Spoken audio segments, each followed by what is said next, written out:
यदनुग्रहतो जन्तुः सर्वदुःखातिगो भवेत् तमहं सर्वदा वन्दे श्रीमद्वल्लभनन्दनं श्रीवल्लभप्रतिनिधिं तेजोराशिं दयार्णवं गुणातीतं गुणनिधिं श्रीगोपीनाथमाश्रये। आंतरराष्ट्रीय पुष्टि मार्गीय वैष्णव परिषद द्वारा आयोजित साधन दीपिका व्याख्यानमाळाનું આપણું આજનું આ 10મું સત્ર છે। પ્રભુ કૃપાથી જે પણ શ્રી ગોપીનાથજી પ્રભુચરણ બોલાવી રહ્યા છે, જે ક્રમ ચાલી રહ્યો છે, એમાં આપણે 87મા શ્લોકમાં આજે પ્રવેશ કરીએ। ભગવત સ્વરૂપનું સ્થાપન એની પહેલાનો પ્રકાર શું છે, ત્યાંથી આરંભ કરીએ। આજે સ્થાપન એટલે મર્યાદાની રીતના સ્થાપનમાં અર્થ નથી લેવાનો, પણ શ્રી ઠાકોરજીને જ્યારે પધરાવવાના હોય છે ત્યારે આખો જ ક્રમ કઈ રીતનો છે શ્રી ગોપીનાથજી પ્રભુચરણ આપણને સમજાવે છે। 87મો શ્લોક। તીર્થતોયૈર નિજર્મંત્રૈ સંસ્કૃતામ સુમનોહરામ લઘ્વીમેવ ભજન્મૂર્તિમ યથા લબ્ધોપચારકૈઃ। તીર્થતોયૈર નિજૈર્મંત્રૈઃ। શબ્દોનો આપણે જરા વિચાર કરીએ કે કહેવા માટે શું માંગે છે, આપણને શું આજ્ઞા કરી રહ્યા છે। તો એ શબ્દનો અર્થ થાય છે જલ। જ્યાં આગળ જલનું પ્રાધાન્ય છે એ સ્થાનનું નામ છે તીર્થ, અને જ્યાં સ્થળનું પ્રાધાન્ય છે એનું નામ છે ક્ષેત્ર। તો તીર્થનું જલ ભગવત સેવામાં એનું વિશેષ મહાત્મ્ય છે। મર્યાદામાં હોય શ્રી ગંગાજીના જલનું મહાત્મ્ય વિશેષ રીતે, પુષ્ટિમાં હોય તો શ્રી મહારાણીમાના જલનું પ્રાધાન્ય, અને પુષ્ટિમાં શ્રી ગંગાજી અને શ્રી યમુનાજી આ બંનેનું અમુક રીતે મહાત્મ્ય એ સાથે સાથે પણ વર્ણવવામાં આવ્યું છે। તો તીર્થનું જલ જે સ્વરૂપ થઈ હોય, જે પ્રમાણેનું સ્વરૂપ હોય, મોટું હોય કે નાનું હોય, એવો ભેદભાવ ન રાખવો। કારણ કે દીપિકાકાર અહીંયા શબ્દ લખે છે લઘ્વીમેવ। નાનું સ્વરૂપ હોય તો એવું ન વિચારવું કે આ ઠાકોરજી આપણા નાના છે। ખૂબ જ પ્રેમપૂર્વક શ્રદ્ધાપૂર્વક સેવા યોગ્ય સ્વરૂપ હોય તો શ્રી યમુના જલથી સ્નાન ઇત્યાદિ કરાવવું અને એની પછી જે પોતાની વેદની શાખા હોય એ પ્રમાણે માર્જન સંસ્કાર ઇત્યાદિ સંપન્ન કરાવવા. અને એના માટે મર્યાદામાં વિચારી આપણે તો દેવોનું આવાહન વગેરે કહેવામાં આવે છે. પુષ્ટિમાં આવાહન નથી, પણ શ્રી ઠાકોરજીને પુષ્ટ કરવાને માટેની ચર્ચા હોય છે.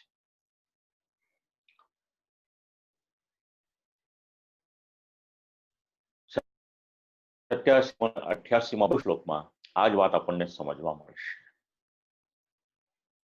અહીંયા આગળ ગ્રંથનું અનુસંધાન લેવું હોય, જે કોઈકને વધારે જાણવાની ઈચ્છા હોય કે જિજ્ઞાસા હોય, તો એના માટે શ્રી ઠાકોરજીને પુષ્ટ કરવાનો આખો જ પ્રકાર આપણે ત્યાં સમજાવવામાં આવ્યો છે. શ્રી ગુસાઈજી પ્રભુચરણ પણ એના માટે ખૂબ વિશેષ પ્રકાશ પાડે છે. અને એમાં શ્રીમદ ભાગવતજીના ઘણા બધા શ્લોકોનું અનુસંધાન લેવામાં આવ્યું છે. તો જ્યારે શ્રી ઠાકોરજીને પધરાવવાના હોય, પુષ્ટ કરવાના હોય, તો શ્રી યમુનાજલ ઇત્યાદિથી જે સ્વરૂપ સેવા આપણે કરવાની હોય, સ્વરૂપને સ્નાન ઇત્યાદિ કરાવવામાં આવે. વેદ શાખાના મંત્રો છે એના દ્વારા સંસ્કાર સિદ્ધ થાય. અને પછી શ્રી ગોસાઈજી પ્રભુચરણ અથવા તો શ્રી હરિરાયજી મહાપ્રભુજી બે ગ્રંથ મળે છે, એમાંથી જે પણ ગ્રંથ પ્રમાણે એ વિષય તો શ્રીમદ વલ્લભકુલનો છે, જે પ્રમાણે નિશ્ચિત કરે એ પ્રમાણે સંસ્કાર સેવ્ય સ્વરૂપના કરવામાં આવે છે. જો ગુરુજી કરી શકે તો ખૂબ ઉત્તમ. પણ આજે ગ્લોબલ સિટીઝનનું ઇમ્પોર્ટન્સ બહુ વધતું જાય છે. ક્યાં ક્યાં આપણા બધા ભારતીયો અને સાથે સાથે વૈષ્ણવોનો નિવાસ છે. કોઈક દેશ એવો હોય કે જ્યાં આગળ કોઈ શ્રીમદ વલ્લભકુલના આચાર્ય બાલકની પધરામણી ન થતી હોય, તો ત્યાં આગળ શું કરવાનું, તો એના માટેનો પણ કંઈક પ્રકાશ ટીકાકાર કરે છે. કદાચ આચાર્ય બાલક ન પધારતા હોય અને મનમાં ખૂબ જ તીવ્રતા હોય, તો શું કરવું જોઈએ એ વાત પણ સમજાવી છે. યથા લબ્ધોપચાર કઈ દેશ કાળ અનુસાર જે સામગ્રી, જે વસ્તુઓ ઉપલબ્ધ હોય એના દ્વારા આખો જ આ જે પ્રકાર છે એ પ્રકારને સંપન્ન કરવાનો. સંપ્રદાય આપણને એવું નથી શીખવાડતો કે કોઈ પણ વસ્તુમાં તમે વધારે ખેંચાઓ કે બળજબરીથી કરો. શાસ્ત્રકારો, ગ્રંથકારો પોતાનો વિવેક જાળવે છે કે વૈષ્ણવોને સાનુકૂળતા કઈ રીતના રહી શકે, સાથે સાથે વૈષ્ણવોએ પણ પોતાનો વિવેક જાળવવાનો. ચાલશે, ફાવશે ને ગમશે, શક્ય હોય ત્યાં સુધી ભગવાનની વાતમાં આ ન ચલાવો. જે વિધિ વિધાન છે એને અનુસરીએ, એ પ્રમાણે આપણે કાર્ય કરીએ તો એ વધારે શોભાયમાન છે અને હિતકર છે. તો મર્યાદામાં પ્રાણ પ્રતિષ્ઠાનો ક્રમ છે અને પુષ્ટિમાં શ્રી ઠાકોરજીને પુષ્ટાવવાનો ક્રમ. તો 88મો શ્લોક એના માટે કંઈક વધારે આપણને સ્પષ્ટતા આપે. નાત્ર પ્રાણ પ્રતિષ્ઠાદિ વ્યાપકત્વાદ જીવતા સ્થાન શુદ્ધ્યર્થમેવેતદ શબ્દાર્થ અપી સદ્ગુરોઃ. અત્ર એટલે અહીંયા આગળ પ્રાણ પ્રતિષ્ઠાનો ક્રમ નથી. હવે આપ લોકોને ત્યાં ઘણી વખત કોઈ સત્પ્રસંગ આવે, સારો પ્રસંગ હોય અને એ સમયે આવેલા બ્રાહ્મણ હોય, અલગ અલગ દેવોનું સ્થાપન પૂજન ઇત્યાદિ કરાવે. તો એ સ્વરૂપ એટલે આપણે જેને મૂર્તિ કહીએ છીએ એ તો પોતાના ઘરેથી પધરાવીને લાવે છે. પણ જ્યારે એ મૂર્તિમાં આવેલા બ્રાહ્મણ મંત્ર બોલે, પ્રતિષ્ઠા સર્વદેવ ઇત્યાદિ મંત્ર બોલે, અને વૈદિક ક્રમ હોય તો એ પ્રમાણેના મંત્ર બોલે, અને પછી એમાં અક્ષત પધરાવે, ત્યારે દેવ પધારે છે. પણ પુષ્ટિમાં આ રીતનો ક્રમ નથી. તો એવી રીતનો ક્રમ નથી, એનું કારણ શું? તો આમાં લખેલા છે વ્યાપકત્વાદ જીવતા. એટલે જેમને બિરાજમાન કરીએ છીએ, શબ્દ અલગ અલગ મળે છે આપણે ત્યાં. એ તો હવે ષોડશ ગ્રંથ શરૂ થાય છે સોમવારથી, એટલે આ બધી ચર્ચા થશે જ એમાં. તો જે અલગ અલગ શબ્દો મળે છે, તો ભગવાન સર્વવ્યાપક છે અને સાથે સાથે અજીવતા. એમાં જીવાત્માની જેમ કોઈ પણ પ્રકારના અધ્યાસનો ક્રમ નથી. તમારા ને મારા જીવનમાં અવિદ્યાને કારણે અલગ અલગ અભ્યાસ અને સ્વરૂપ વિસ્મૃતિ છે, પણ જ્યારે ભગવાનની વાત આવે તો ભગવાનને આ બધું બાધાકારક રહેતું નથી. તો અહીંયા આગળ શબ્દ પ્રયોગ કર્યો છે મૂર્તો. હવે બે શબ્દ મળે છે, એક શબ્દ છે મૂર્તિ અને બીજો શબ્દ છે સ્વરૂપ. સ્વરૂપ શબ્દ પણ હમણાં શ્લોકમાં આપણને સમજવા મળશે. તો પુષ્ટિના ક્રમમાં આ રીતના પ્રાણ પ્રતિષ્ઠા ઇત્યાદિ કરવાને માટેની કોઈ આવશ્યકતા નથી. તો પછી બાકીનું જલ ને બધું શેના માટે? તો જે પણ સ્વરૂપની પ્રાપ્તિ થઈ છે, સ્વરૂપના અલગ અલગ પ્રકાર છે. કાષ્ઠનું પણ હોઈ શકે, ધાતુનું પણ હોઈ શકે. તો એ ધાતુ વગેરે શુદ્ધ કરવાનું હોય, એના માટે જે પણ ક્રમ બતાવ્યો છે એ ક્રમ આપણે પૂર્ણ રીતે આપણે ત્યાં પધારેલા શ્રી આચાર્ય બાલક હોય એ પરિપૂર્ણ કરે. અને આપણે ત્યાં બે શબ્દ મળે છે, આવિર્ભાવ અને તિરોભાવ. એનું અનુસંધાન લેવામાં આવે છે. તો ભગવાન શ્રી કૃષ્ણ અથવા તો શ્રી પુરુષોત્તમના સ્વરૂપમાં કોઈ પણ મંત્ર દ્વારા આવિર્ભાવ કે પ્રતિષ્ઠા થઈ શકે એવું કોઈ પણ પ્રકારનું સામર્થ્ય કોઈ મંત્રમાં નથી, કારણ કે પ્રભુ એને વશ નથી. તો પ્રશ્ન એ જ થાય કે ભગવાન કોને વશ છે?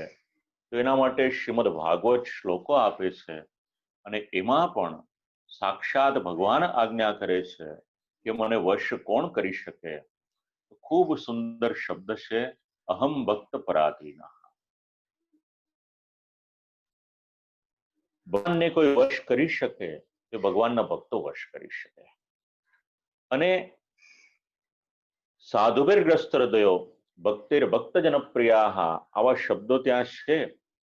સાથે સાથે મય નિર્બદ્ધ હૃદયા. ભગવાન એક વખત જેને વશ થાય છે સંપૂર્ણ રીતે, પછી પ્રભુ એનું કલ્યાણ કરે છે. જેવી રીતે એક પતિવ્રતા સ્ત્રી હોય, પોતાના પતિને વફાદાર હોય, એ જ ક્રમ અહીંયા આગળ પણ સમજાવવામાં આવ્યો છે. સ્થાન પાત્ર વગેરેની શુદ્ધિ એ તો પ્રભુને પધરાવાને માટે છે, શ્રી પુરુષોત્તમને પધરાવાને માટે કરવાની છે. તો હવે પુષ્ટિ માર્ગમાં શબ્દ પ્રયોગ કરીએ છીએ સ્વરૂપ. તો સ્વરૂપ શબ્દનો અર્થ શું? બે શબ્દ ભેગા થાય છે. સ્વ એટલે પોતાનું અથવા તો ભગવાન, અને રૂપ એટલે પ્રતિરૂપ. આ બંને શબ્દ ભેગા થાય અને સ્વરૂપ શબ્દ બને છે. તો કયું સ્વરૂપ? તેના માટે શાસ્ત્ર 4 અક્ષર આપે છે, રસો વૈસા. રસ સ્વરૂપ. જે શ્રી ઠાકોરજી આપણે ત્યાં પધારે છે એ રસાત્મા છે. અને રસ સ્વરૂપ પ્રભુ જ્યારે પધારે ત્યારે પછી શ્રી ઠાકોરજીની સન્મુખમાં આપણે જઈએ તો રસ વગરના થઈને જવાય નહીં. જેવી રીતે સંપ્રદાયમાં પ્રસંગ મળે છે, શ્રી ગોસાઈજી પ્રભુચરણની પાસે બે વ્યક્તિ આવે છે, વિનંતી કરે છે શરણે લઈને શ્રી ઠાકોરજીને પધરાવવાને માટે.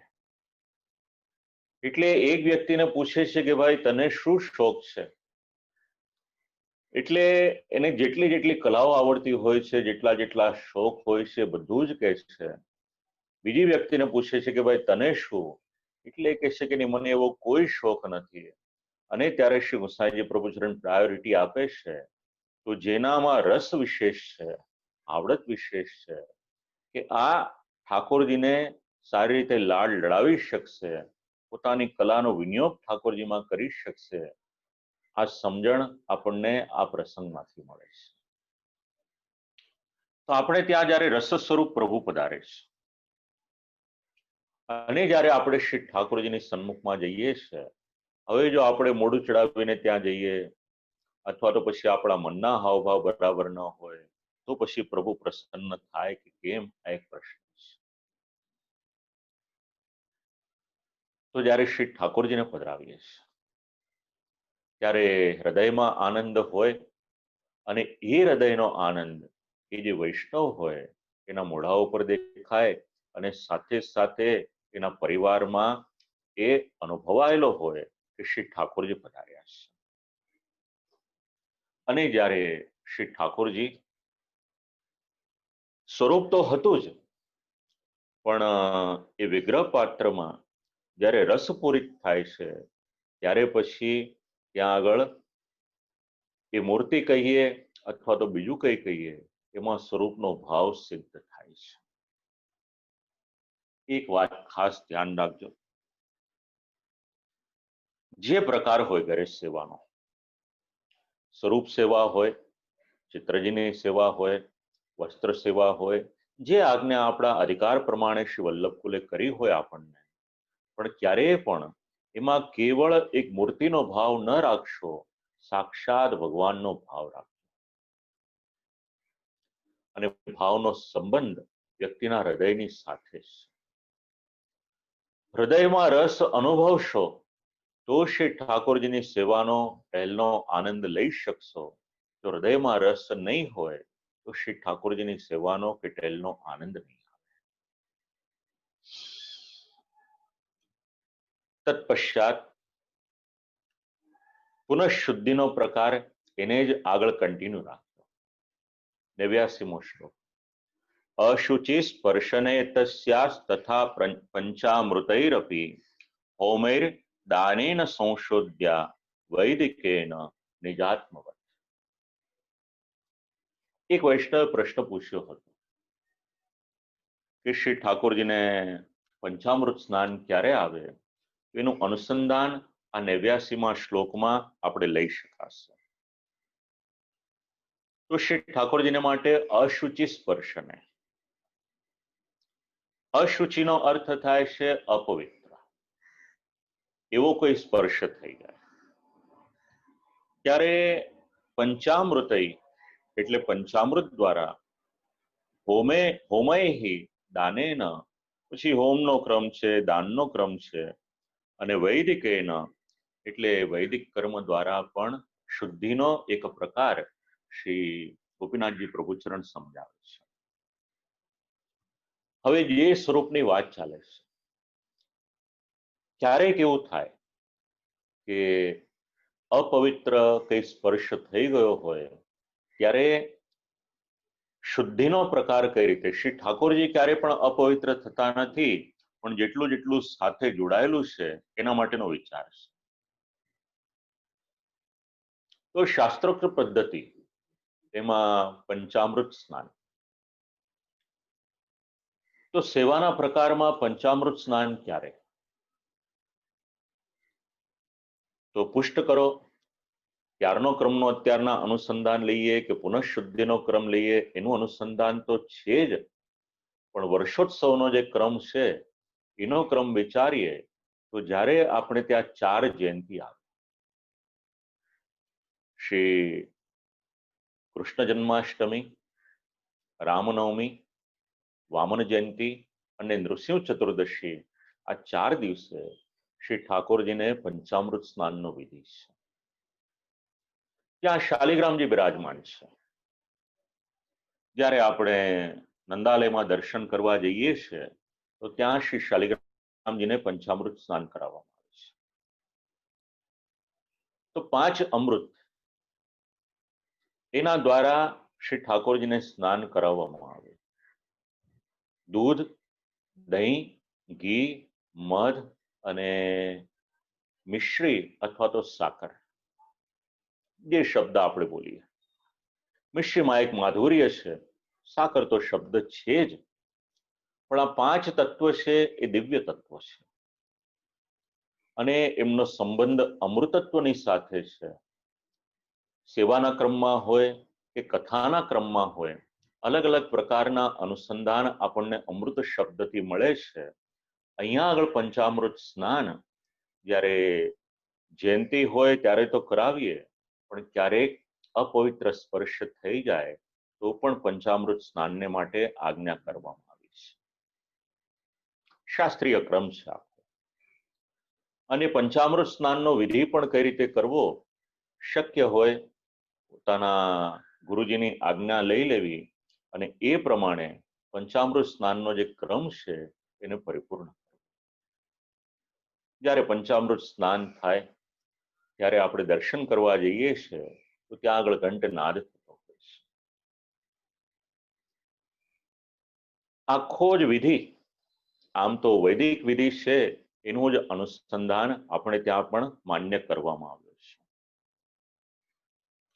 હવે આ બધું કરીએ તો શ્રી પુરુષોત્તમ ભગવાન શ્રી કૃષ્ણ એમના માટે આ બધું જે પણ કંઈક છે, પરબ્રહ્મને તો અપવિત્રતા હોય નહીં, પણ સ્વરૂપમાં, પાત્રમાં, વિકૃત સ્થાનમાં કે હૃદયમાં કોઈ પણ પ્રકારની અપવિત્રતા હોય તો પ્રભુ પધારે કઈ રીતે, માટે આખો આ શુદ્ધિનો પ્રકાર એને સમજાવવામાં આવ્યો છે. એની સાથે વૈદિક ક્રમમાં હોમનો પણ વિધિ છે અને દાનનો પણ વિધિ છે. તત્પશ્ચાત ભગવત સેવા કરતા હોઈએ તો એમાં ભાવનું રક્ષણ કઈ રીતે કરવાનું. ક્યારેક એવું થાય ઘરે ચિત્રજીની સેવા બિરાજમાન હોય, ચિત્રજી સ્વરૂપે સેવા કરતા હોઈએ આપણે ઠાકોરજીની, તો ઘણો સમય થઈ ગયો હોય તો થોડીક ઝાખાસ આવી ગઈ હોય. ક્યારેક એવું પણ થાય છે કે સ્વરૂપ સેવા કરવામાં ક્યારેક સ્વરૂપ ખંડિત થઈ ગયું. તો એ સમયે શું કરવું, તો 90મો શ્લોક આપણને આ વાતને માટે કંઈક સ્પષ્ટીકરણ આપે છે. ગુરુદત્તામ સ્વયં લબ્ધામ ભક્તૈરપી સુપૂજિતામ વ્યંગાંગીમપી સેવેત યદિ ભાવો ન બાધ્યતે. હવે આપણે ત્યાં શ્રી ઠાકોરજી પધારે છે, તો ક્યાં ક્યાંથી પધારી શકે આ શ્લોકનો પૂર્વાર્ધ સમજાવે છે. પહેલો શબ્દ છે ગુરુદત્તામ. જેવી રીતે શ્રી આચાર્ય ચરણનું જીવન ચરિત્ર વાંચીએ, વાર્તા પ્રસંગો વાંચીએ તો આપણને પ્રમાણ મળે છે. કોઈક વૈષ્ણવને શ્રી આચાર્ય ચરણે પોતાની પાસેથી શ્રી ઠાકોરજી પધરાવી આપેલા. નિધિ સ્વરૂપનો આપણે આખો જ ઇતિહાસ વાંચીએ તો પણ અનુસંધાન લઈ શકાશે. અને શ્રી ગોવર્ધનનાથજીનો સેવાનો ક્રમ વિચારીએ તો પણ જે આજ્ઞા કરી છે ત્યારે એ પણ અનુસંધાન લેવું હોય તો પૂરક તરીકે એ પણ લઈ શકાય. તો એક પ્રકાર એ છે કે સેવ્ય સ્વરૂપ સ્વયં શ્રી આચાર્ય ચરણે પધરાવી આપ્યા છે અને આજે બિરાજમાન શ્રી વલ્લભકુલ હોય, શ્રી વલ્લભકુલ પધરાવી આપ્યા. આનું નામ છે ગુરુદત્તામ. બીજું છે સ્વયં લબ્ધામ. વાર્તા પ્રસંગમાં એવા પણ ઉલ્લેખ આવે છે કે કોઈ વૈષ્ણવને કહ્યું હોય કે જા જરા બહારથી જઈ અને શ્રી બાલકૃષ્ણલાલજીનું અથવા તો અન્ય કોઈક સ્વરૂપ તું પધરાવી લાવ. અને જ્યારે એ સેવકનું જેમાં મન બેસતું હોય સ્વરૂપ પધરાવી લાવે ત્યાર પછી શ્રી આચાર્ય ચરણ પુષ્ટ કરીને આપીને સેવાનો ક્રમ એનો આરંભ થાય છે. આ બીજો પ્રકાર છે. અને ત્રીજી વાત સમજાવી છે ભક્તૈરપી સુપૂજિતામ. આ પ્રકાર પણ આપણે ત્યાં સમજવા મળે છે. ક્યારેક એવું થાય છે એક વૈષ્ણવ એક પેઢી, બે પેઢી, ત્રણ પેઢી સેવા કરે શ્રી ઠાકોરજીની, પછી સેવા કરનાર કોઈ હોય તો પછી શ્રી ઠાકોરજીને ક્યાં પધરાવા એટલે બીજા કોઈક ભગવદીય વૈષ્ણવ હોય એમની સાથે વાતચીત થાય અને એ સમયે શ્રી ઠાકોરજી એમને ત્યાં પધારે. આ આખો જે ક્રમ છે ભક્તૈરપી સુપૂજિતામ. તો ત્રણ પર્યાય મળે છે. એક શ્રી વલ્લભકુલના આચાર્ય બાલક આપણને પધરાવી આપે. બીજું પોતાનું મન જે રીતે પ્રસન્ન રહ્યું હોય એવું સ્વરૂપ પધરાવીને આપણે વિનંતી કરીએ પુષ્ટ કરવાને માટે. અને ત્રીજું કોઈક ભગવદીય વૈષ્ણવ હોય કે જેમને ત્યાંથી શ્રી ઠાકોરજી આપણે ત્યાં પધારે. હવે ચોથી વાત, સ્વરૂપ ખંડિત થઈ ગયું તો શું? તો ઘણા વર્ષો પહેલા આ વાત મેં સાંભળી હતી, પછી ગ્રંથમાં પણ વાંચી. મર્યાદામાં જ્યારે હોય છે, હવે કોઈ ગણેશજીનું આરાધન કરે છે, ગણેશજીનું પૂજન કરે છે અને ન કરે નારાયણ, કંઈક એવું થયું કે મૂર્તિ ખંડિત થઈ ગઈ. તો મર્યાદામાં ખંડિત મૂર્તિની સેવા પૂજા એનો પ્રકાર એ ગ્રાહ્ય કરવામાં આવ્યો નથી. આ એક સામાન્ય મત છે. અપવાદ કંઈક હોય તો આખી વાત અલગ છે. તો પુષ્ટિમાં શું? તો શ્રી ગોપીનાથજી પ્રભુચરણ સ્પષ્ટ આજ્ઞા કરે છે કે જો તમારો ભાવ દ્રઢ રહેતો હોય અને કદાચ ન કરે નારાયણ અને સ્વરૂપમાં કંઈ ફેરફાર થયો, પણ જો તમારો ભાવ કે સ્વરૂપમાં દ્રઢ હોય તો વ્યંગાંગી મપી સેવેત, તમે સેવા કરો યદિ ભાવો ન બાધ્યતે. ત્યાં તમારા ભાવનું પ્રાધાન્ય છે. તો ભાવનું પ્રાધાન્ય એ સેવકને માટે એના ઠાકોરજી સર્વસ્વ છે. એનો જે ભાવ જે દ્રઢ થયેલો છે, એ દ્રઢ થયેલો ભાવ જો એ જ સ્વરૂપમાં હોય તો પછી એને એની સેવા કરવાનો કોઈ બાધ નથી, એવું અહીંયા આગળ સમજાય છે.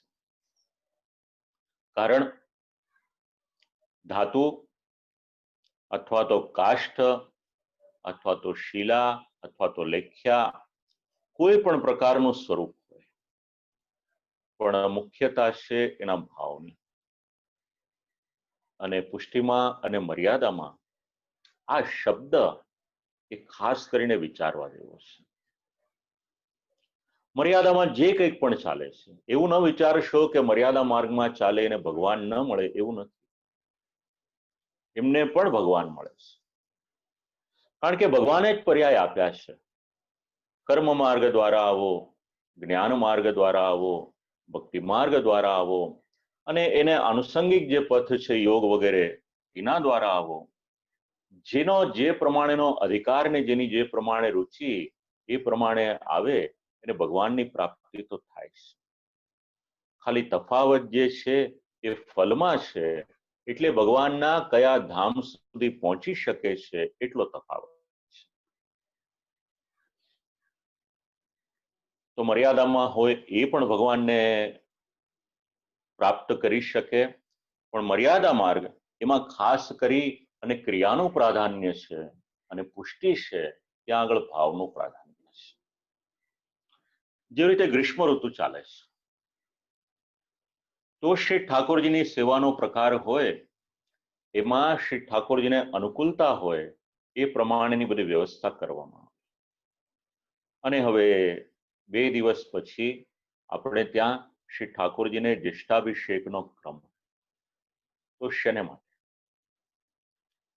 તો એની સાથે આખો જ ભાવ જોડાયેલો છે. મર્યાદામાં 12 મહિના કદાચ ઠંડા જલથી સ્નાન કરાવે તો બહુ બાદ નહીં, પણ પુષ્ટિમાં જે આપણે ત્યાં ઉષ્ણ જલનો ભાવ લેવામાં આવ્યો છે એની પાછળનું કારણ શું છે એ પણ સમજવા જેવું છે. તો આવી રીતે પુષ્ટિના સેવા પ્રકારમાં આપણે જે પણ કંઈ કરીએ છીએ એની પાછળ ભાવ શબ્દ જોડાયેલો છે, અને એ જ વાત ભાવ સ્થૈર્યપૂર્વક જો આપણો ભાવ બાદ ન થતો હોય તો એ રીતના સ્વરૂપની સેવાનો કંઈ વાંધો નથી, એવું આપણને આ ગ્રંથ સમજાવે છે. હવે આરંભ થાય છે 91મા શ્લોકથી ભગવત સેવાનો પ્રકાર. તો ભગવત સેવાના પ્રકારમાં હવે ઘણું બધું સેવાને લગતું જ વધારે ને વધારે આવતું જશે. પ્રાતરારભ્ય મધ્યાહ્ના વધિશ્ચૈવાપરાહ્નકે તત્તલ્લીલાનુભાવેન ભજેત્સ્વ ગુરુસમ્મત. તો પ્રાતઃકાલથી આરંભ થાય અને મધ્યાહ્ન પર્વત અને પછી અપરાહ્નથી લઈ અને શયન પર્યંતનો આખો જે સેવાનો ક્રમ છે એ આપણને અહીંયા આગળ સંક્ષિપ્તમાં એના માટેના શબ્દ લઈ શકાય. તો મંગળા, આરતી, શૃંગાર, ગ્વાલ, ભોગાર્પણ અને રાજભોગ, આ બધું જે આવે છે એ મધ્યાહ્ન સુધીના ક્રમમાં, અને એની પછીના ક્રમમાં મધ્યાહ્ન પછીનો જે ક્રમ છે એમાં આરંભ થાય છે ઉત્થાપન. ઉત્થાપનની પછી ભોગ, સંધ્યા, આરતી, શયન ભોગ અને શ્રી ઠાકોરજીને શયન કરાવવાનો આખો જે ક્રમ છે, આ આખી જે પ્રણાલિકા છે. અમુક ક્રમ શ્રી વલ્લભકુલને ત્યાં હોય અને અમુક ક્રમ વૈષ્ણવને ત્યાં હોય, પણ આખી જે સેવા પ્રણાલિકા છે એના માટે આપણે ત્યાં અષ્ટયામ સેવા પ્રણાલિકા એવું આપણે બોલીએ છીએ. હવે આ જે ક્રમ છે એમાં પણ આપણને ભાવની જરૂર પડશે. તત્તલ લીલાનુભાવેન, એટલે શ્રી ઠાકોરજીની જે મૂળ લીલા છે એ લીલાની અનુસાર આપણે ક્રમ લેવાનો છે.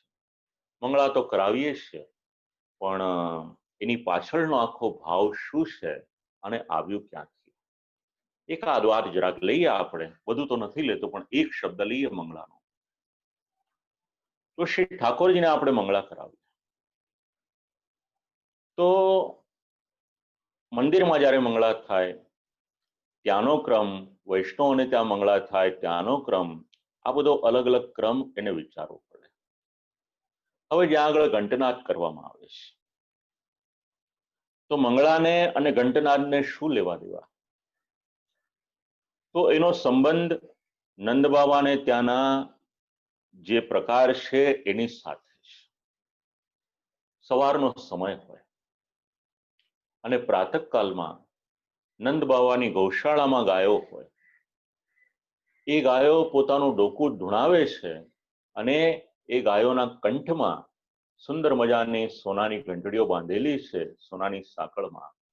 એ ઘંટડીઓ જ્યારે એનો રણકાર થાય છે, એનો અવાજ થાય છે, અને એ સમયે શ્રી ઠાકોરજીના મંગળા થાય છે. કોઈ પણ વાત એમને નથી, આવી રીતના કંઈક ને કંઈક દરેક સમાની સાથે જોડાયેલું છે. તો તત્તલ લીલાનું ભાવેના એટલે શું? જે સમામાં આપણે શ્રી ઠાકોરજીની સન્મુખ જઈએ છે તો એ લીલાનું અનુસંધાન. હવે આ બધી લીલાઓ આપણને સમજાવે કોણ? તો ત્યાં આગળ જે આપણે સમજ્યા હતા શબ્દ ગુરુ, જે માર્ગદર્શનની આપણને આવશ્યકતા પડશે, તો ગુરુજીની પાસે જઈને આખું જ આ માર્ગદર્શન આપણે લેવાનું, ગાઈડન્સ લેવાનું, અને એ પ્રમાણે સેવાનો ક્રમ છે એમાં આપણે ગુરુજીની આજ્ઞા મુજબ એ ભાવને આપણે દ્રઢ કરવાનો છે. કારણ કે ઘર અનુસાર પણ સેવાની પ્રણાલિકા છે. ક્યારેક એવું પણ થાય છે જે કન્યાના લગ્ન થવાના હોય પછી લગ્ન થઈ જાય, સાસરે જાય, હવે એવું બને કે એને બ્રહ્મ સંબંધની પ્રાપ્તિ થઈ હોય ને એના ઘરમાં જે પરંપરા હોય, સેવાનો ક્રમ હોય, એ આમ તો બધા જ શ્રી મહાપ્રભુજીના જ સેવક છે, પણ જે માધ્યમ બન્યું તો કદાચ એવું થાય કે કોઈક ત્રીજા ઘરના સેવક હોય, કોઈક ચોથા ઘરના સેવક હોય, તો પછી લગ્ન પછી સેવાનો પ્રકાર શું રાખવો, આવા પણ પ્રશ્ન આવતા હોય છે. અને એ સમયે આ શબ્દ કામ લાગશે, ગુરુ સંમતામ. જે પ્રમાણે ગુરુજીની આજ્ઞા હોય, ગુરુજીની અનુમતિ હોય, એ પ્રમાણે સેવાનો ક્રમ રાખવો એ વૈષ્ણવોને માટે હિતાવહ છે. હવે સેવાનો પ્રકાર. વસ્ત્રેશ્ચ 92મો શ્લોક છે. વસ્ત્રેશ્ચ ભૂષણૈર્ગંધૈર નૈવેદ્યૈર વ્યંજનૈઃ શુભૈઃ દેશકાલ વિભૂતિનામ અનુસારેણ સેવનમ. એક એક શબ્દ છે. શબ્દ છે વસ્ત્ર. આ બધા જ શબ્દ શેની સાથે જોડાયેલા છે? તો દેશ, કાળ અને સાથે સાથે પોતાનું સામર્થ્ય કેટલું છે એ પણ વિચારી લેવાનું. ભૂલે ચૂકે પણ દેવું કરીને સેવા કરશો નહીં. સંપ્રદાયના પ્રસંગો વાંચી લેજો, એના માટેનું બહુ વિવરણ નથી કરતો, પણ પોતાનું સામર્થ્ય હોય એ પ્રમાણે કરો તો વધારે સારું છે. વસ્ત્રેશ્ચ. શ્રી ઠાકોરજીને કયા કાળમાં કયા વસ્ત્ર અનુકૂળ હોય એ પ્રમાણે શ્રી ઠાકોરજીને વસ્ત્ર ધરવાના. અત્યારના જે ઋતુ ચાલે છે એમાં આછા રંગના વસ્ત્ર આવે, એમાં ડાર્ક રંગના, ગાઢા કલરના વસ્ત્ર અત્યારના સમય આવતા નથી, કારણ કે જો આ ડાર્ક વસ્ત્ર હોય અને સૂર્યનો પ્રકાશ ને ગરમી વધારે પડતી હોય તો શ્રી ઠાકોરજીને વધારે પરિશ્રમ થાય અને ગરમી વધારે લાગે, માટે સફેદથી લઈને જે એકદમ લાઇટ કલર હોય એ પ્રમાણેના વસ્ત્રનો ક્રમ એને નિશ્ચિત. અને વાર્તા પ્રસંગ તો ત્યાં સુધીનું અનુસંધાન આપે છે કે એક વૈષ્ણવનો ક્રમ દર વર્ષે શ્રીનાથજી બાવાને વસ્ત્ર મોકલાવે, અને એક વખત જ્યારે વસ્ત્ર ન મોકલી શક્યા તો જ્યાં સુધી એનું વસ્ત્ર ન આવ્યું ત્યાં સુધી શ્રી ઠાકોરજીએ કંઈક એવું બહાનું કર્યું કે ખૂબ જ ઠંડી લાગે છે. આ આખો જ પ્રસંગ આપણે ત્યાં શ્રી ગોવર્ધનનાથજીને શ્રીનાથજી બાવાની સેવાનો ક્રમનો વાંચો તો આ વસ્ત્ર શબ્દ સમજાઈ જશે. બીજો શબ્દ છે ભૂષણૈઃ. શૃંગારનો ક્રમ. આપણી ભાષામાં જેને અલંકાર, આભૂષણ કહીએ છીએ. તો અત્યારે ગ્રીષ્મ ઋતુ છે તો મહત્તમ રીતે શ્રી ઠાકોરજીને મોતીના શૃંગાર, આ રીતનો ક્રમ આપણે ત્યાં હોય છે. અને એનાથી પણ આગળ વિચાર કરીએ તો ગુંજામાલા હોય તો એ પણ સફેદ એની વિશેષતા છે. હવે જરાક વિચાર કરો કેટલો બારીકાઈથી આપણે ત્યાંનો સેવાનો ક્રમ એ નિશ્ચિત કરવામાં આવ્યો છે કે પ્રભુને કોઈ પણ પ્રકારનો પરિશ્રમ ન થાય. આ તત્સુખ જે શબ્દ છે, આ તત્સુખ આપણને ઘણા બધા શ્લોકોમાં આપણે લઈ જઈ શકીએ. ભૂષણૈર્હિ ગંધૈઃ. તો આપણે ત્યાં અખાત ત્રીજનો જ્યારે દિવસ આવે ત્યારે શ્રી ઠાકોરજીને ચંદન પણ ધરવામાં આવે. ચંદનની ગોળી, ચંદનને ઘસવામાં આવે. એમાં પછી જે પધરાવવાનું હોય સેવા ક્રમના ગ્રંથોમાં લખેલું છે. ગુલાબ જલ પણ હોય, બરાસ પણ હોય, આ બધું પધરાવીને ચંદન ઘસે, પછી એને એક વસ્ત્રમાં મૂકે, એનું જલ હોય એ નીકળી જાય, ગોળીઓ સિદ્ધ થાય અને પછી શ્રી ઠાકોરજીને ધરવામાં આવે છે. કારણ શું? આમ તો જ્યારે તિલક કરવાનું હોય તો આપણે ત્યાં કુમકુમનો ક્રમ છે, પણ જ્યારે શ્રી ઠાકોરજીને અતિશય ગરમી લાગે ત્યારે શીતલતાને માટે ચંદનની ગોળીઓ ધરવામાં આવે છે. ગંધૈઃ. એની પછી શબ્દ છે નૈવેદ્યૈર વ્યંજનૈઃ શુભૈઃ. એટલે ઠાકોરજીને વ્યંજન, વિવિધ પ્રકારની સામગ્રી ધરવાની. અને પછીના શ્લોકમાં એનો ઉલ્લેખ આવશે. 2-3 શ્લોક પછી આગળ વાત આવશે ત્યારે આપણે સમજીશું કે કયા પ્રકારની સામગ્રી અને સામગ્રીની પાછળનો ભાવ શું છે અને એનું મૂળ ક્યાં છે. શ્રી મહાપ્રભુજી કોઈ આજ્ઞા એમને નથી કરી.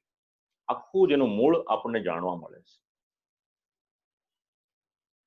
આ બધું કઈ રીતના કરવાનું, તો દેશકાલ વિભૂતિના અનુસારેણ સેવનમ. આ બધું જ આપણે કરીએ તો દેશકાળ અનુસાર આ બધું જ જે પ્રમાણે આપણને સેવાના ક્રમમાં આજ્ઞા કરી છે એ પ્રમાણે કરી. હવે 92મા શ્લોકનું અનુસંધાન લેવું હોય, જે વૈષ્ણવોને થોડો અભ્યાસ હોય, તત્વાર્થ દીપ નિબંધ ગ્રંથ વાંચ્યો હોય,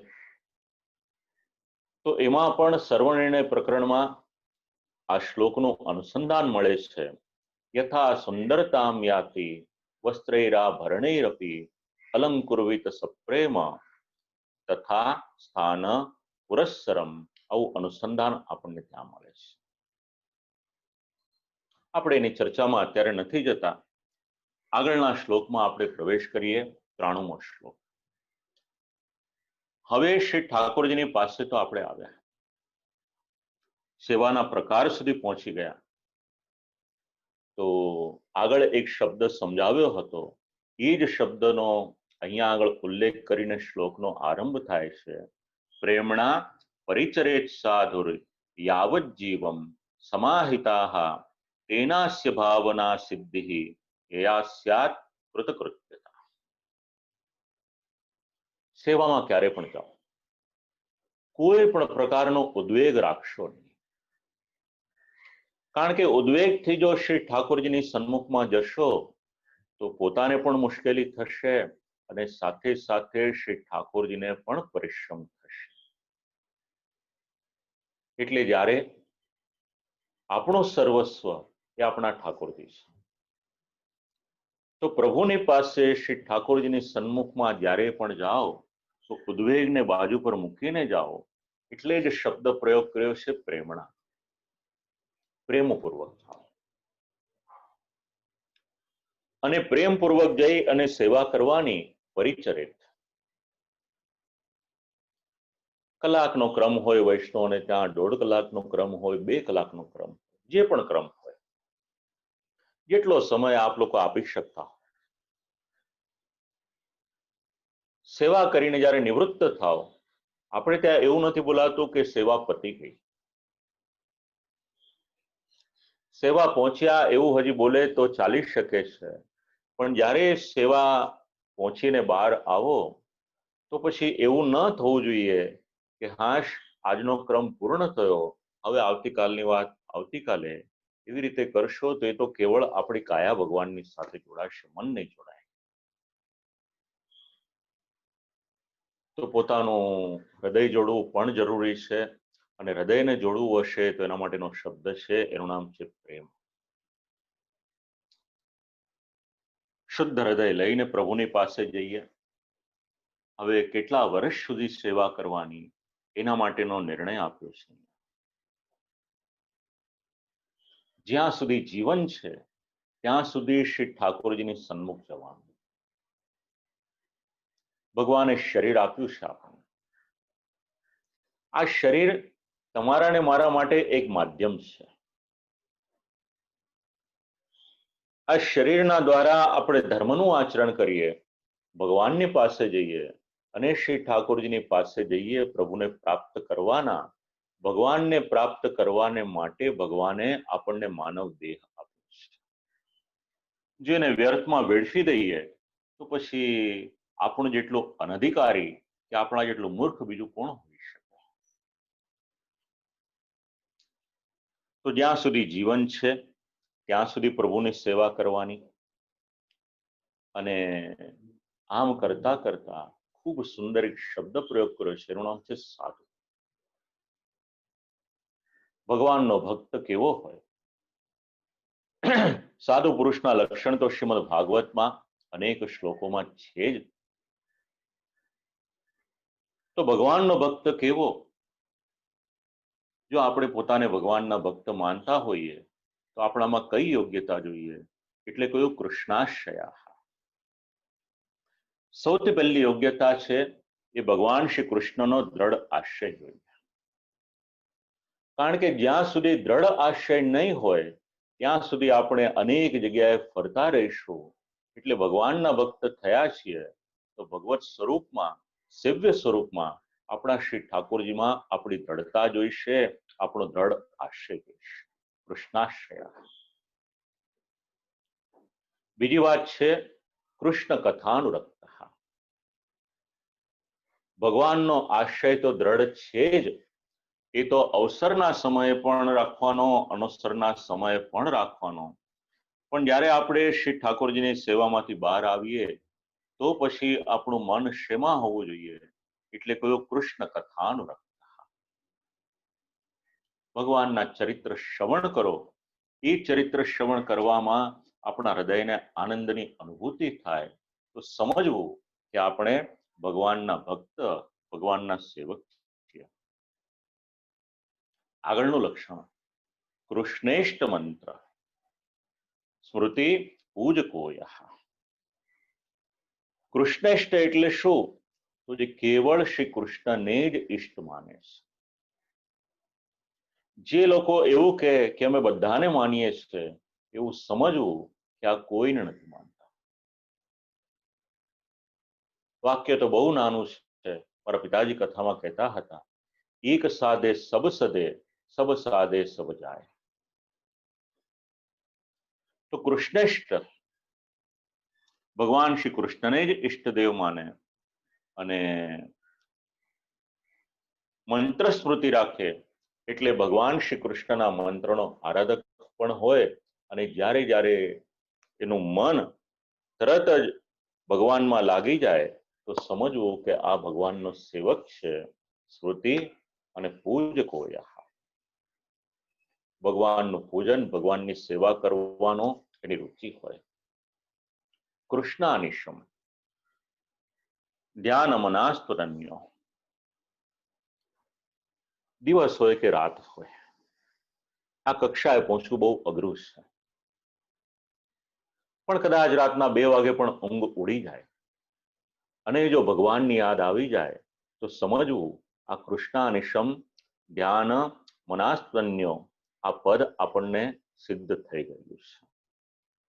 નિરંતર ભગવાનમાં જ એનું ધ્યાન લાગેલું હોય. ભગવાનનો જ ભક્ત હોય આવો જે સાધુ પુરુષ છે એ કાર્ષ્ણ્યઃ ભગવાન શ્રી કૃષ્ણનો ભક્ત થવાને માટે યોગ્ય છે. આ તો થોડાક લક્ષણ છે, આવા ઘણા બધા વિચારી શકાય. તેનાસ્ય ભાવના સિદ્ધિ. અને આમ એક એક પગથિયું ઉપર ચડતો જાય એટલે પછી એને ભાવનાની સિદ્ધિ થતી જાય.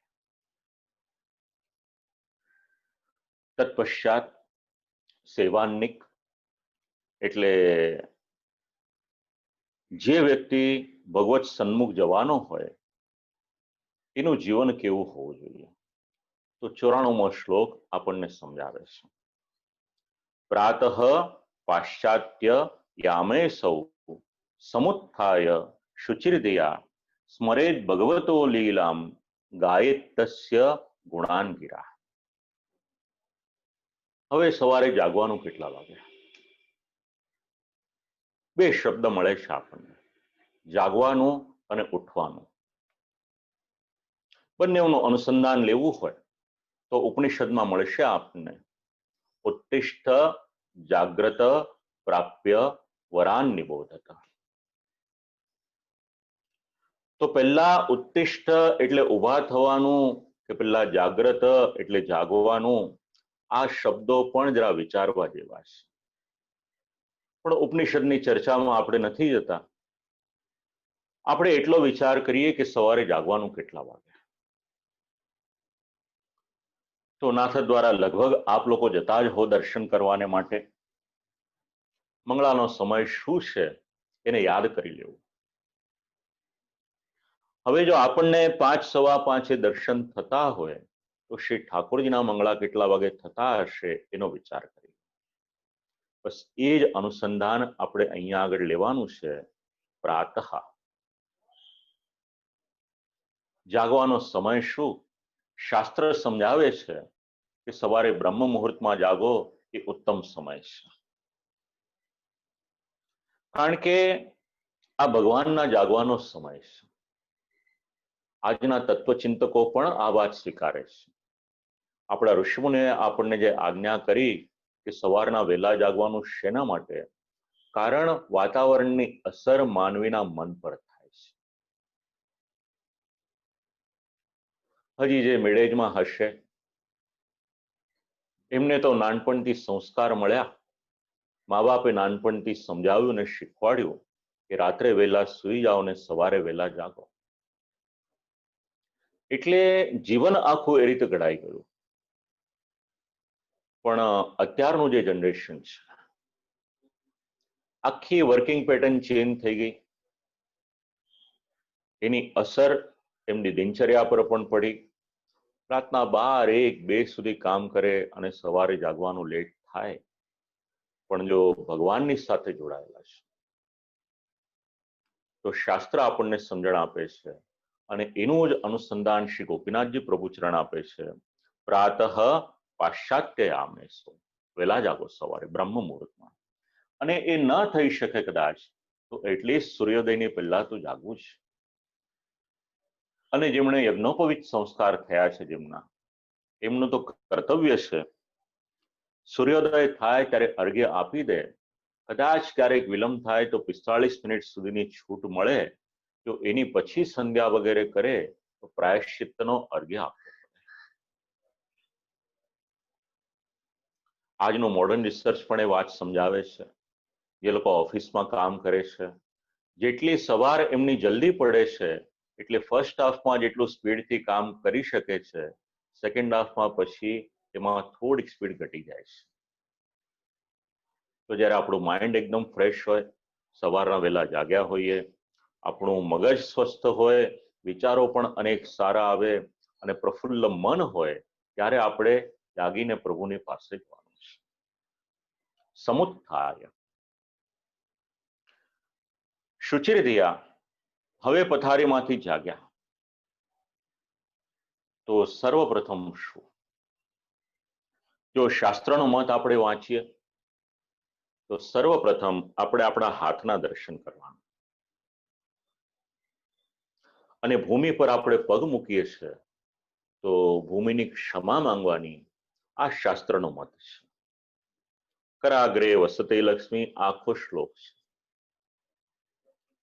અને ભૂમિ દેવીને પણ નમસ્કાર કરે કે પાદ સ્પર્શમ ક્ષમસ્વ મેં, ક્યાં મળશે આપણને. અહીંયા શ્રી ગોપીનાથજી પ્રભુચરણ આજ્ઞા કરે છે, સ્મરેત ભગવતો લીલામ ગાયેત તસ્ય ગુણાન ગિરા.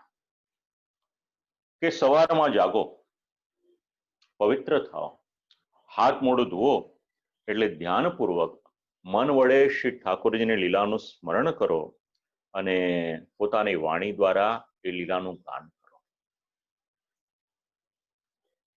ક્રમ આપણે ત્યાં આ જ હતો. સવારના જાગે એટલે આપણે ત્યાં ગુડ મોર્નિંગ બોલવાનો ક્રમ હતો પણ નહીં. પરિવારના સદસ્યો એકબીજાને જ્યારે મળે ત્યારે ભગવત સ્મરણ કરી અને વાત કરવાની શરૂઆત થાય. ઘણી નાની નાની કહેવતો પણ બહુ સરસ ઉપદેશ આપે છે આપણને. ગુજરાતી ભાષા એવું સમજાવે છે, મંગલમુખી સદા સુખી. જેની સવાર હસતા હસતા થાય એનો દિવસ સારો જાય. અને ક્યારેક કદાચ કોઈક દિવસ નબળો હોય તો પરિહાસમાં કોઈ આપણને પૂછે પણ ખરું કે આજે કોનું મોઢું જોયું હતું. આ બધું આવ્યું ક્યાંથી? એને શાસ્ત્રની સાથે જોડો તો ખ્યાલ આવશે. આખી જે વૈદિક જીવન પદ્ધતિ છે, આપણા ધર્મગ્રંથોએ આપણા જીવનને ગ્રંથોની અંદર જ સમાવિષ્ટ કરી લીધું છે. આપણને લાગ્યું કે આ બધું ઓર્થોડોક્સ છે એટલે આપણે એને બધું સાઇડલાઇન કરી દીધું. પણ જો શાંતિથી વિચારો, શાસ્ત્ર તો એવી સમજણ આપે છે કે જે શ્રી વેદવ્યાસજીની વાણીમાં નથી એ આખા વિશ્વમાં ક્યાંય નથી. અને શ્રી વેદવ્યાસજી એટલે કોણ? તો ભગવાનનો જ્ઞાનાવતાર. એટલે વિશ્વમાં જે કંઈક પણ આજે આપણને મળે છે એનું મૂળ ક્યાંક વિચારીએ તો ભગવાનની આજ્ઞા છે, ભગવાનની વાણી છે.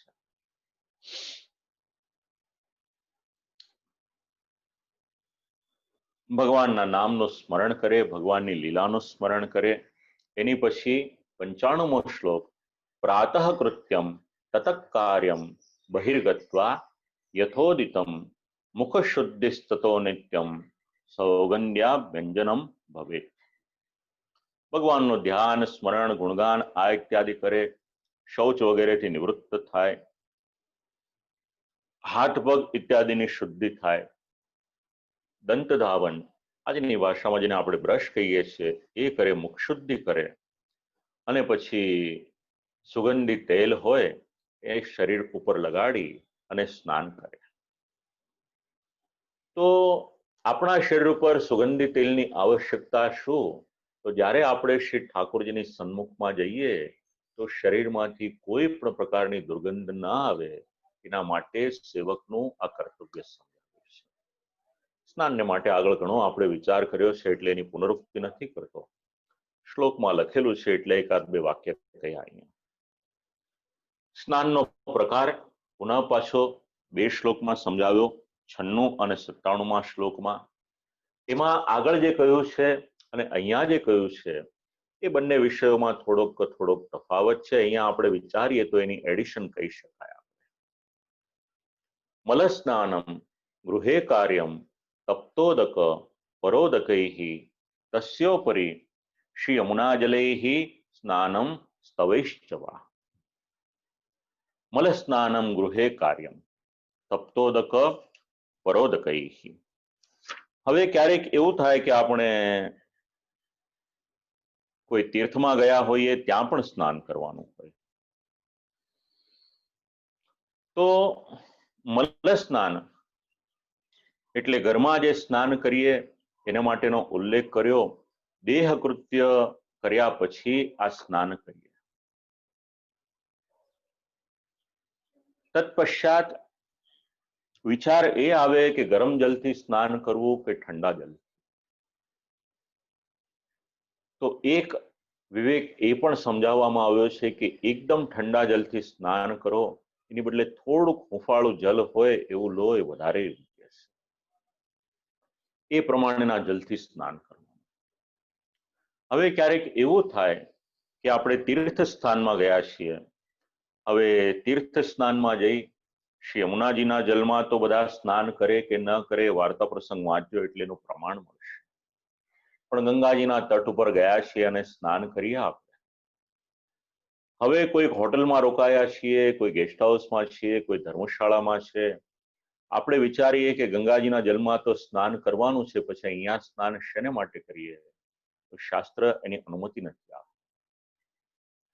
પહેલા જ્યાં મુકામમાં રોકાયા છો ત્યાં આગળ મલ સ્નાન કરો, અને ત્યાર પછી જો તીર્થમાં ગયા હોઈએ તો ત્યાં સ્નાન કરો, અને તીર્થમાં ન હોઈએ ને ઘરમાં સ્નાન કરતા હોઈએ તો ઘરમાં પણ જલમાં શ્રી યમુનાજીનો ભાવ કરી અને સ્નાન કરવાનું. અને સ્તવૈશ્ચવા, શક્ય હોય તો સાથે સાથે શ્લોકો બોલવા.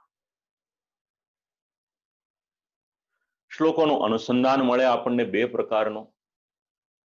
એક શ્લોક તો પુરાણ પ્રસિદ્ધ છે, શાસ્ત્રોક્ત પદ્ધતિમાં છે.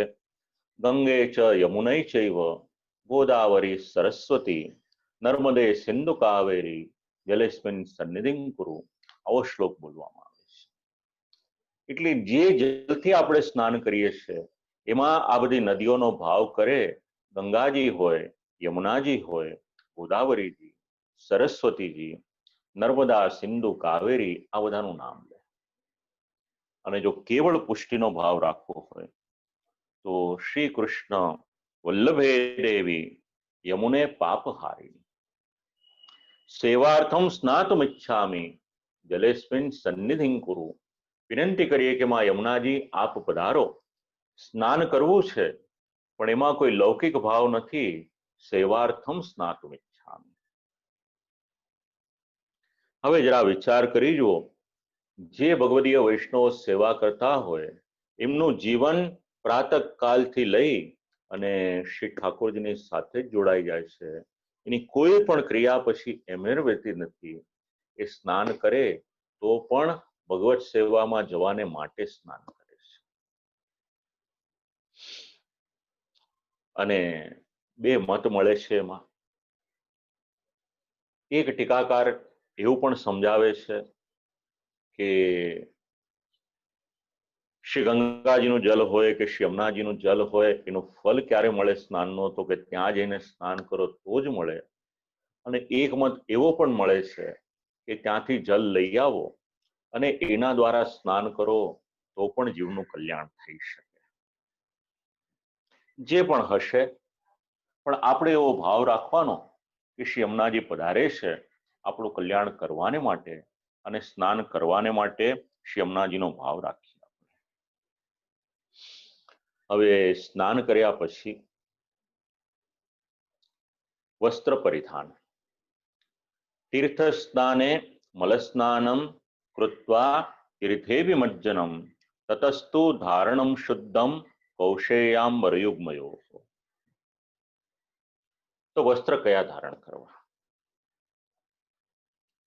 તો મૂળ વસ્ત્ર આપણે ત્યાંના વૈદિક ક્રમથી લઈ અને શ્રી આચાર્ય ચરણ સુધીનો ક્રમ વિચારીએ તો ધોતી અને ઉપરણો. અને શ્રી ગોસાઈજી પ્રભુચરણના સમયથી આપણે વિચાર કરીએ તો કસપંડીનો ઉલ્લેખ વિદ્વજ્જનો અને આચાર્યવર્યો આપે છે એવી સમજણ પ્રાપ્ત થાય છે. અને એનું અનુસંધાન પણ વ્રજભક્તોની સાથે લેવામાં આવ્યું છે.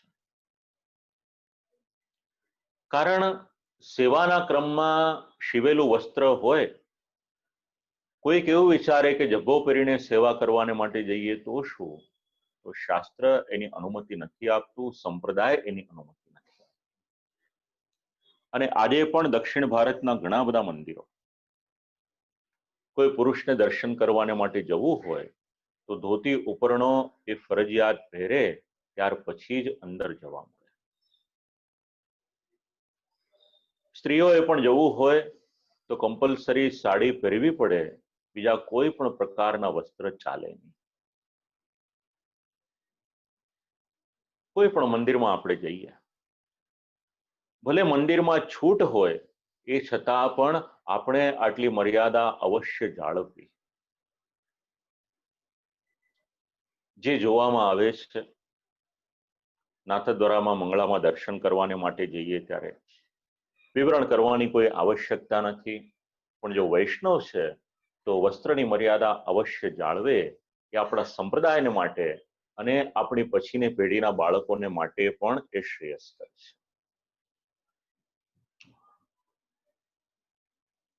તો યુગમાં બે વસ્ત્ર ધારણ કરે, ધોતી અને ઉપરણો.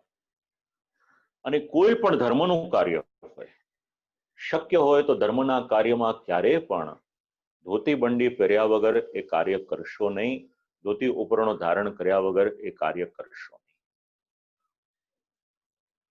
વ્યવહારમાં પેન્ટ શર્ટ પહેરો એનો કોઈ વાંધો નહીં, સમય પ્રમાણે કોઈ એમાં બાદ નથી, જરૂરી છે.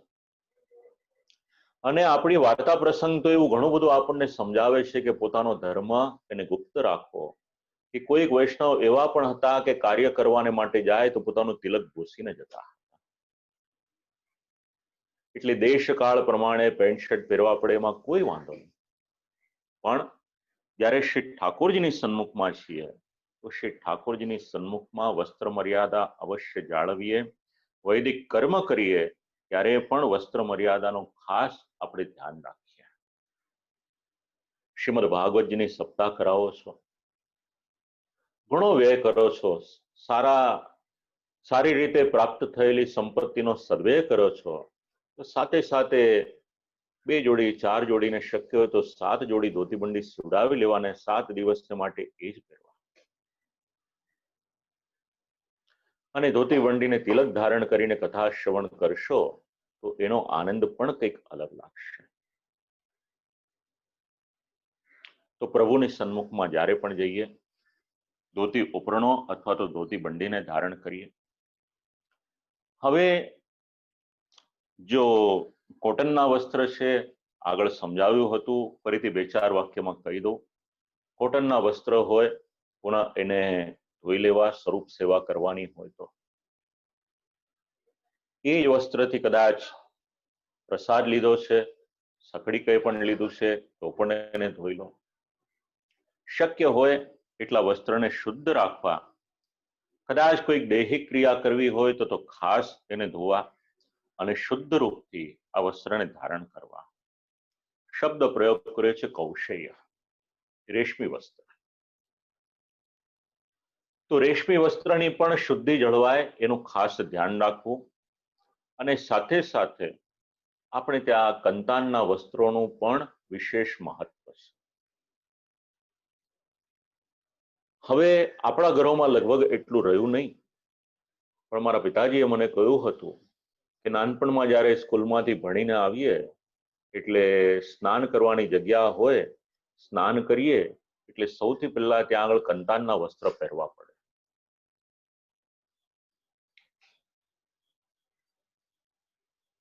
પહેલા કંતાનના વસ્ત્ર પહેરે અને ત્યાર પછી જે ઘરમાં પહેરવાના વસ્ત્ર હોય એ વસ્ત્ર પહેરવામાં આવે. તો આખો જ આ એક પ્રકાર છે. એનું અનુસંધાન ટીકાકાર એવું સમજાવે છે કે જ્યારે ભગવાને વરાહ અવતાર લીધો અને શિયંગ એમાંથી જે કુશ વગેરે ઉત્પન્ન થયા, એનું અનુસંધાન આ કંતાનના વસ્ત્રની સાથે લેવામાં આવે છે. કહેવાનું તાત્પર્ય એટલું યાદ રાખીએ આપણે, શુદ્ધ વસ્ત્ર પરિધાન કરી અને પ્રભુની પાસે જઈએ, યુગ્મયોહો એટલે 2 વસ્ત્રને ધારણ કરીએ. એની પછી 98 અને 99મો શ્લોક. પાદુકાભિર ગૃહેયાનમ સ્પર્શનમ નૈવ કસ્યચિત કુંકુમસ્યોર્ધ પુંડ્રાણી દ્વાદશાંગેષુ નામભીઃ શંખ ચક્રાદિ મુદ્રાશ્ચ ગોપીચંદન મૃત્સ્નયા ચરણામૃતપાનમ ચ લેપશ્ચાપી વિશુદ્ધયે. પ્રાતઃકાલમાં જાગ્યા, નિત્ય ક્રિયાઓ કરી, સ્નાન કર્યું, વસ્ત્ર પરિધાન કર્યા. હવે જો તીર્થમાં હોઈએ અને ત્યાંથી પાછા આવવાનું હોય તો પછી પાદુકા પહેર્યા વગર ખુલ્લા પગે પોતાના સ્થાનમાં આવવું નહીં. મેંડ જાળવવાને માટે, અપરસ જાળવવાને માટે પાદુકા પહેરવી જરૂરી છે. ઘરમાં હોઈએ તો પછી કોઈ પ્રશ્ન આવતો નથી. પણ સ્પર્શનમ નૈવ કસ્યચિત, અન્ય કોઈનો સ્પર્શ ન થાય એટલે આપણી ભાષામાં અત્યારે આપણે જે અપરસ શબ્દ બોલીએ છીએ એ અપરસનું આપણે ખાસ ધ્યાન રાખવું. સ્પર્શનમ નૈવ કસ્યચિત, અને બીજા કોઈને સ્પર્શ ન થાય એવી જે અવસ્થા, એનું નામ અપરસ. મૂળ શબ્દ અસ્પર્શ હતો, પછી એનું અપભ્રંશ થયું અને શબ્દ આપણને મળ્યો છે, એનું નામ છે અપરસ. કુમકુમ દ્વારા તિલક કરવું. તિલકનું મહાત્મ્ય અગર વાંચવું હોય તો શ્રી ગોકુલેશ પ્રભુનું જીવન ચરિત્ર વાંચજો. સમજાઈ જશે કે આપણે કંઠમાં કંઠી પહેરીએ છીએ અને તિલક કરીએ છીએ તેનું મહત્વ શું છે. શ્રી ઠાકોરજીના શ્રીચરણના ભાવથી ઉર્ધ્વપુંડ્ર તિલક આપણે કરવાનું. એક એક નામ લઈ 12 અંગોમાં શ્રી ઠાકોરજીનું નામ લઈ અને દ્વાદશ તિલક કરવાને માટેનો પણ ક્રમ આપણે ત્યાં આપ્યો છે. શંખ, ચક્ર, આ બધી મુદ્રાઓનો ક્રમ આપ્યો છે, જેને ગોપીચંદનના દ્વારા કરવામાં આવે છે. અને ચરણામૃતપાનમ ચ લેપશ્ચાપી વિશુદ્ધયે, એટલે સ્નાન કરી તિલક વગેરે કરીએ છીએ તો સાથે સાથે ચરણામૃત પણ અવશ્ય લેવું. અને ચરણામૃત લઈએ આપણે ત્યારે પ્રભુની પાસે જવાને માટે આપણી જે શુદ્ધિમાં કંઈ કચાશ રહી ગઈ હોય તો એ દૂર થઈ જાય છે. શ્રી ઠાકોરજીના શ્રીચરણનો સ્પર્શ જેને થયો છે એવી જે દિવ્ય રેતી છે, જે વ્રજની રેતી છે, એની સાથે આ ચરણામૃતનો સંબંધ છે. ગોપીચંદનનો સંબંધ વિચારીએ તો એ પણ આપણને ત્યાં આગળ એનું અનુસંધાન મળશે અને સાથે સાથે જ્યેષ્ઠાભિષેકનું જલ હોય અથવા તો સ્નાનાદિ કરાવ્યું હોય શ્રી ઠાકોરજીને, એની સાથે પણ આ શબ્દ એને આપણે જોડી શકાય એમ છે. આ બધું પ્રભુની પાસે આપણે જવાનું, એના માટે આપણા દેહને આપણે પ્રિપેર કરીએ છીએ. એક ડોક્ટર ઓપરેશન થિયેટરમાં જાય છે, એની મેન્ડ મર્યાદા બધી જાળવે છે. જે વ્યક્તિ જે કાર્યમાં હોય એની મર્યાદા જાળવે, તો આપણે પ્રભુની સન્મુખ જવાનું હોય તો આ બધા પ્રકાર આપણને સમજાવવામાં આવ્યા છે. અને એની પછી તતસ્તુ તુલસીમાલામ ધૃત્વા સંધ્યામ સમાચરેત પરિચર્યા હરેક કાર્યા પરિવારજનૈ સહ. તુલસીજીની માલા, બે માલા આપણે કંઠમાં ધારણ કરીએ છીએ. હવે અહીંયા આગળ જે પ્રકાર બતાવ્યો છે એ જપ કરવાની માલા હોય એનું પણ ધારણ કરવાને માટેનું અનુસંધાન લેવું હોય તો દક્ષિણ ભારતમાં ખાસ કરીને જે પદ્ધતિ છે એનું અનુસંધાન આપણને આ શ્લોકમાં મળે છે. ચરણોદક લેવામાં આવે, તુલસીપત્ર લેવામાં આવે, તેજસ તત્વ એની પ્રાપ્તિ થાય અને તુલસીજીની માલા કંઠમાં ધારણ કરો એટલે સંધ્યાવંદન અવશ્ય કરવાના, જેમને યજ્ઞોપવિત થયા છે એમણે. સંધ્યા કરે એટલે અનેક પ્રકારના પાપમાંથી એની નિવૃત્તિ થાય છે અને પાપ નિવૃત્ત થયો હોય એ જીવ જ્યારે શ્રી ઠાકોરજીની સન્મુખમાં જાય એ વધારે યોગ્ય છે. અને એટલા જ માટે મંગળામાં જે વૈષ્ણવ દર્શન કરવાને માટે જતા હશે, શ્રી વલ્લભકુલના અનેક બાળકો જપ કોઠામાં ઇત્યાદિમાં બિરાજમાન હોય, સંધ્યા કરતા હોય અથવા તો જપ કરતા હોય, એનું અનુસંધાન લેવું હોય તો આપણે આ બધા શ્લોકોની સાથે લઈ શકાય છે. પુષ્ટિમાં ક્રમ, જે દિવસથી આપણે દીક્ષા લઈએ છીએ ત્યારથી કંઠમાં કંઠી ધારણ કરવાની, 1 મિનિટને માટે પણ કંઠમાંથી કંઠી કાઢવાની નહીં.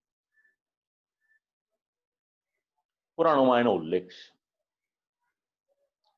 ત્યાં સુધી સમજાવ્યું છે કે જ્યાં સુધી તુલસી કાષ્ટની માલા ધારણ ન કરો અને જો જલપાન પણ કરો, કંઈક ભોજન પણ કરો તો એ પણ અભક્ષ્ય થઈ જાય છે.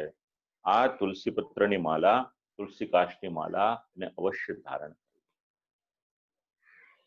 કોઈક વૈષ્ણવ એવી દલીલ કરે કે તો કંઠમાં ખૂંચે છે, તો કોઈક વધારે હોશિયાર હોય તો પછી દાગીનો બનાવે, એમાં 2-4 પારા તુલસીના ભરાવી દે કે આ અમે ભાવ કરી લીધો. શાસ્ત્ર એની અનુમતિ નથી આપતું. ઘણું બધું બોલી શકાય એવું છે એની પર,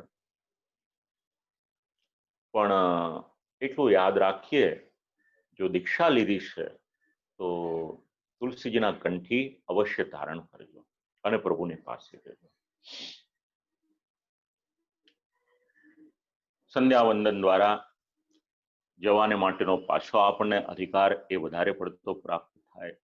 આમ જે શાસ્ત્રની આજ્ઞા છે, શ્રી પ્રભુચરણ આ બધી આજ્ઞા આપણને કરે છે, આ આજ્ઞાનું આપણે અનુસંધાન રાખીએ. અત્યારે એક પદ લઈ અને પછી વિરામ કરીએ. પ્રભુ સેવામાં જવાનું તો કઈ રીતે? તો પરિવારજનૈ સહ.